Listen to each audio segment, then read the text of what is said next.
অভয়া বোন জিতবে এবং গোটা রাজ্যের মানুষ তারা খুশি হবে।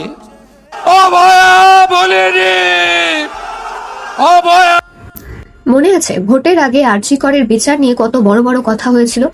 আজকের মুখ্যমন্ত্রী শুভেন্দু অধিকারী নাকি আশ্বাস দিয়েছিলেন বিজেপি সরকার ক্ষমতায় আসার 7 দিনের মধ্যে তিলোত্তমার পরিবার বিচার পাবে।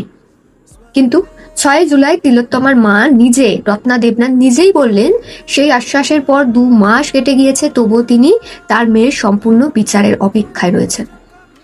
এখানে একটা কথা পরিষ্কার করা দরকার, আরজি কর মামলায় সঞ্জয় রায় ইতিমধ্যেই দোষী সাব্যস্ত হয়ে যাবজ্জীবন সাজা পেয়ে রয়েছে, কিন্তু পরিবারের দাবি এবং আদালতের সাম্প্রতিক প্রসিডিং এ লার্জার কনস্পিরেসি, এভিডেন্স সাসপেনশন এবং আরো কয়েকজনের ভূমিকা নিয়ে প্রশ্ন এখনো কিন্তু রয়ে গেছে। আর শুধু পরিবার নয়, 25শে জুন কলকাতা হাইকোর্টও সিবিআই এর কনস্পিরেসি ইনভেস্টিগেশন নিয়ে অসন্তোষ প্রকাশ করে বলেছিলেন তাদের দেওয়া স্ট্যাটাস রিপোর্ট সন্তোষজনক নয়। হ্যাঁ, নতুন সরকার সন্দীপ ঘোষের বিরুদ্ধে প্রসিকিউশনের অনুমতি দিয়েছে, এটা একটা লিগ্যাল স্টেপ, কিন্তু প্রশ্নটা হলো যে বিচার পাওয়ার প্রতিশ্রুতি দিয়ে মানুষকে আশ্বাস দেওয়া হয়েছিল সেই সম্পূর্ণ সত্য সামনে আসতে আর কত সময় লাগবে? কারণ জাস্টিস কোনো ইলেকশন প্রমিস নয়, জাস্টিস ইজ এ রেসপন্সিবিলিটি।